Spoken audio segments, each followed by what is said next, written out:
Nagkakalapati lang, wala na akong masabi. Lupit na mga ibon, dalaga niyang kalapati. Siya ay nakakabilib, taong mapagkumbaba. Kilala niyo, punong ministro. Yung aso natin na nandito sa rooftop, ibinaba ko na po mga kamigo. Kasi nga, yun nakaka-permission na dito sa taas. Hindi na siya pang itaas, sa maliit na yung kulungan na to para sa kanya. Kaya ang ginawa ko, inakyat ko na yung isang manok natin at yung aso natin nasa baba na. At malapit na nga itong matapos maglugon. Ayan. May edad na rin itong manok na to. Matanda na rin to sa akin mga kamigo Pero ayan, dinala ko dito sa taas. At sobrang laki nga nito mga kamigo. XL Ha? Kamigo, yung manok na yan. Yan yung kauna-unahang kalapati na yan yung kauna-unahang manok na ibinigay sa akin dito Natsambahan ko din na kumakain yung ating dito, labuyo mga kamigo. Kasi hindi ko to natsambahan na kumakain dito Ngayon lang mga kamigo. Yan. Ngayon lang.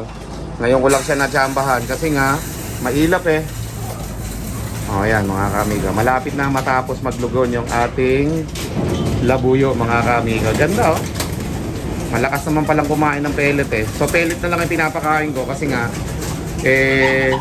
tinatapon yung mga buto-buto Mas gusto nila yung pellet na ganyan. Parang pagkain lang nila sa kabundukan yan na mga ganyan brown no? Ayan. Malakas naman kumain ng pellet mga kamigo. Tingin ko mukhang mataba naman natong ating labuyo. Okay? Ayaw kumain ng babae, naiilap yata. Pero malapit na matapos maglugon nitong ating labuyo mga kamigo. Mahaba yung buntot Daig pa Texas pati yung pakpak niya mga kamigo. Napakahaba ng pakpak niya, ng labuyo na yan. Ayan diba? Sana lang pagkatapos nila maglugon mangitlog na sila mga kamigo. Gusto kong dumami labuyo ko gusto ko nga sanang bumili pa ng isang babaeng labuyo. Kung merong may magbibigay sa akin ng isang labuyo na babae, ayan, dadamihin ko sila para in case na mapadami ko sila magpapakawala ako sa mga bundok ng mga magiging anak nila para dumami pag minsan nagpupunta kami sa bundok ni Kokoy pwede maipakawalan doon sa bundok yung mga magiging anak nila para dumami mga kamigo. Okay, so ayan mga kamigo, yung ating mga labuyo na gusto kong paramihan So hindi pa sila talaga ready na magpadami kasi nga naglulugon pa yung mga manok natin. Okay? Sakto naman mga kamigo na nagpapakain si Kokoy dito. Ngayon ko lang uli din nakita to. At katatapos lang ni Kulas maglinis dito sa ating loob kahapon. Kaya medyo maganda-ganda yung sahig natin, walang pups na naipon. Ayan, yung mga babae natin. Matapang yung matandang babae na kulay pula yan, ang aaway Ayan, tansyado mo ba Koko yung pakain mo dyan? Nakakakain ba lahat? Wala bang nabubuli na hindi nakakakain? Baka mamaya hindi sapul yung lahat ng pagkain nila. Ayan, mga kamiga. Nanoy ni Burok ko to, mga kamiga. Ayan Nanoy ni Burok ko to yun, mga kamiga. Alright, so maganda ang panahon. Medyo lumiliwaliwanag na mga kamiga. Sana tuloy-tuloy na para makapagtos na tayo ng ating mga kalapate sa ibang lugar. Let's go. A few minutes later. Okay, so yan mga kamiga, dito naman tayo sa ating mga ibon So ang ginawa ko dito sa ating mga ibon, pinagsama ko na. Ayan. Ewan ko kung mag-aaway sila, pero mas maganda na pinagsama natin sila. Kasi nga, diyan natin malalaman kung magpapares sila, kung parehas bang lalaki o parehas babae. Pag parehas lalaki, mag-aaway. Pero pag lalaki at babae, magpapares mga kamigo. Kaya sinubukan ko lang pagsamahin sila ngayong araw na to mga kamigo. Nakita nyo, dalawa pa yung yung pakainan at painuman. Pero kapag nagpares ko nagpares si Sansay saka yung isa dito sa may ilalim. Nagkukutuhan Very good.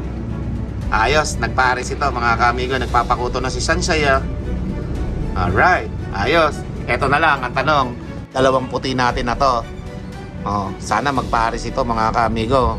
Pagka kasi parehas lalaki ito, wala, mag-aaway lang ito mga kamigo. Kaya kailangan monitor ni Kokoy ito. Pag nakita niya magkaaway, lalagay uli yung divider dito sa gitna para hindi sila magsama. Kasi pagka lalaki at babae ito, magpapares naman kusa mga kaamigo eh. Yan o. Dito si Sunshine nagpapakuto na oh. Nilulubog yung ulo eh. Shine. Ayos na. Naka ano ka dyan oh. Nagpapakamot mga kaamigo yan eh pagka ganyan. May tame kasi yan mga kaamigo si Sunshine. Yan yung ibong ko na talagang mabait sa akin yan. Ako nagpakain dyan nung bata pa yan eh. May edad na rin si Sunshine. 3 years na rin yata, no? 2 years may din. Itong puti, mukhang okay naman. Mukhang hindi naman sila mag-aaway. At tingin ko sa ngayon magkabati sila. At noon nga nakaraan mga kaamigo, 2 yung binili ko na yan. Akala ko nung una yung puti na isa dyan, babae. Tapos yung kapares niya na binili ko ay lalaki. Nag-away lang. Ngayon, na-deads yung isa mga kaamigo.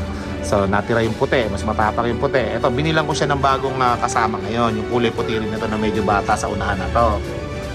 Ayan, sana babae. Para magpares sila mga kaamigo. Ayan. So ito naman, 2 na to, magkapares ito. Mangingitlog na naman yata yung yung kasama niya. Kaya lang parang may one eye cold dito eh. Nagluluha yung matay eh. So gagamot ko nga ito kay Kokoy. Nagluluha yung mata niya oh. So, kailangan ito malagyan ng malunggay o kaya oregano na makakainan. May yung mata niya. Nagluluha-luha ng konti pero mangingitog na naman yung asawa niya. Nandun na naman sa pugad. Okay?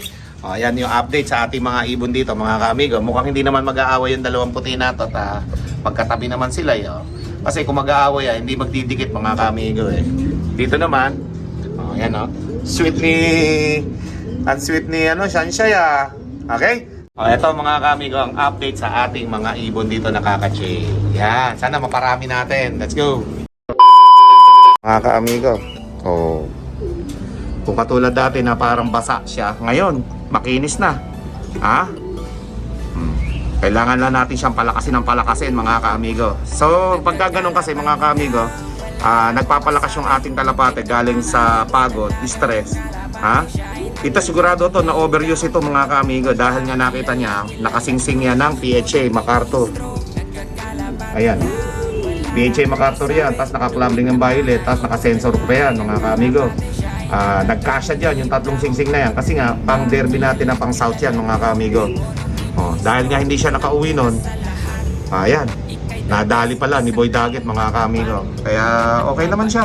Sipuin ko nga kung maganda na yung katawan. Mabait naman eh. Uy, gaganda na yung katawan Ganda na ang katawan mo pala. Bumigat ka na mga kaamigo. Bumigat na yung ating sumurbay. Yung ating nakatakas kay Boy Daggett mga kaamigo. Pambira ko, hindi pa makakatakas yung kalapati ko, hindi makakauwi mga kaamigo eh. Hindi sinosoli ng mga nakakadagit eh. Yan, may dumaan pa mga kalapate update naman dito sa ating imbre. Ito, malaki-laki na yung anak. Last clutch na to mga kaamigo. Laki. Ang laki niya no. Grabe yung katawan niya no. Tapang. Ay, sobra laki ng katawan mga kaamigo ng breeder natin na yan. Sige, sobra tapang tapang. Napakalaki kaya nitong kalapati na ito. Jensen naman. Stone. Si Jensen naman mga kaamigo. Stone.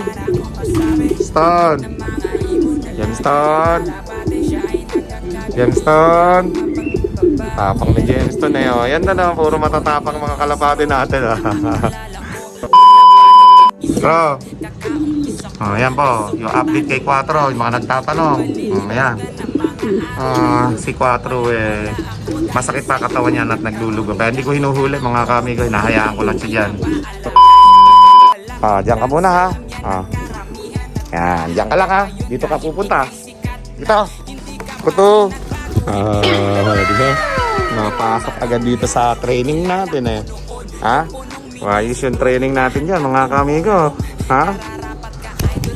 Dito Puro koto. Kaya dito. Balik. Very good. Ayos yan yung mga kami ko. Magaling na yung si Buruko to eh. Kasi yan eh, lagi nag-exhibition. Kaya, parang lalaki. Buruko to. Ganito. Diyan ka lang. Diyan ka lang.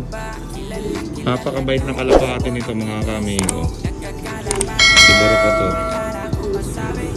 Stay put ka lang dyan, Buruko to, habang pinapanood natin yung mga kalapati natin dito. Lilipad ka, ganda ng simoy ng hangin yan. Yun! A few minutes later. Ayan o. Saan ka galing? Dito. Ay, kung saan ka nagpupunta.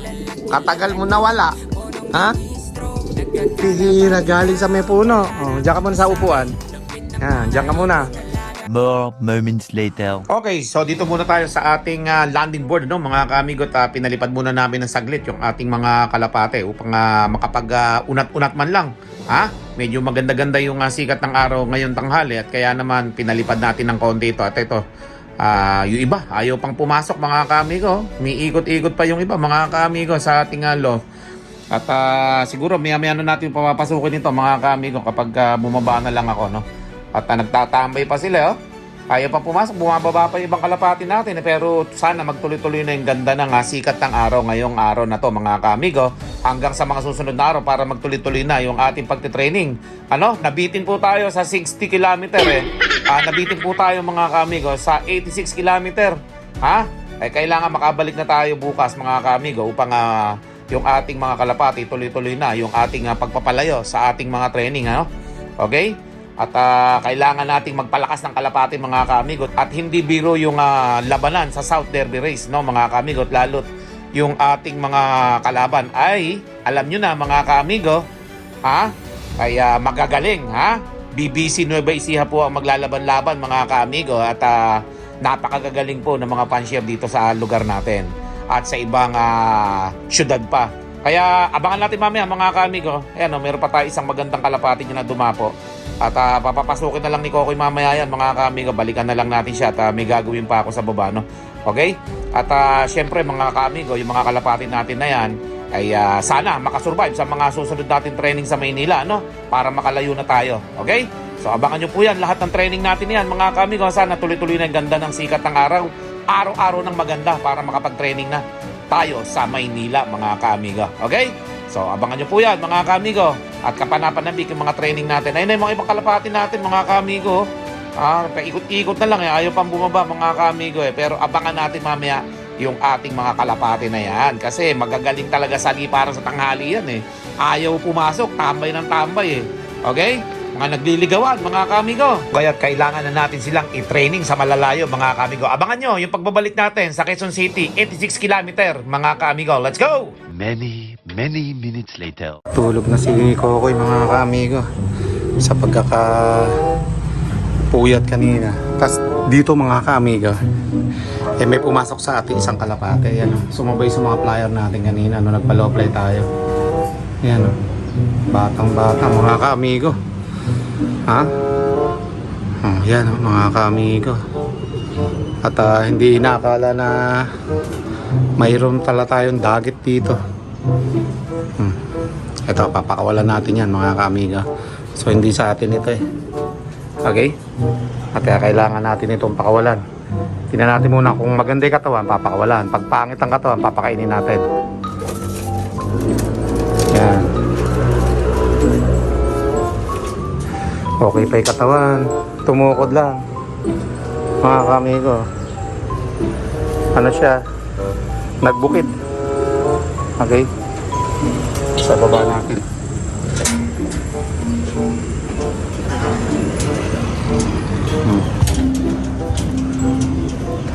Ibaba natin ito. Tapos painumin natin. Tapos pakainin natin konti. Tapos mamaya pakawalan natin mga kaamigo. Okay. Kailangan natin na mapakawalan ito at baka na-overplay lang ito mga kaamigo. Bata pa. Bata pa. So ilagay natin dito. Yan. Diyan ka muna. Yan. YB pa yun. Na-overplay lang ito doon. Sa may-ari. Hindi ko na titingin sing pero nakita ko 2025. Naka-club ring mga kamigo. Oh, hindi na ako naglakas ng boses doon kasi natutulog si Kokoy doon sa may ano natin. Papahinga. Ha? O yan, nakadagit pa tayo na isa dyan. Maya papakawalan natin yan. 1 hour later. Siyempre po mga kamigo, bago tayo matapos sa ating vlog na ito, isama na natin itong dagit na to mga kamigo. Pakawalan na natin at baka pakawalan pa ng iba. Hindi ko natitingnan yung singsing. Paliliparin na natin. Oh, uwi ka na sa inyo. Uwi na. Oh, uwi na. Oh, uwi na. Paso, labas. Yun. Umuwi ka na sa inyo ha. Ayan mga kamigo. YB pa yan eh. Sana makabalik sa may tunay na may-ari. Mga kamigo. Ayan o. Bababa na naman yata. Ayan o. Ayan. Lumagpas. Sana makauwi na siya. Ayan. Umiikot-ikot pa. Ayan mga kamigo. Tuloy-tuloy ka nang umuwi sa inyo. Ka nang babalik ha. Ayun mga kamigo. Nagdire-diretso na doon. Ayun. Ayan na siya. Ayun. Yun o. Tagaroon pala sa Jollibee yan eh. Mga kaamigo eh. Oh. Dire-diretso lang doon oh. Umuwi ka na. Ayun po mga kaamigo. Di ba? Hindi na natin nalagyan ng pera kasi nag-aapura tayo sa ating gagawin ngayong araw na to mga kaamigo. Kaya naman, happy flying sa lahat. May punong ministro, Lap TV.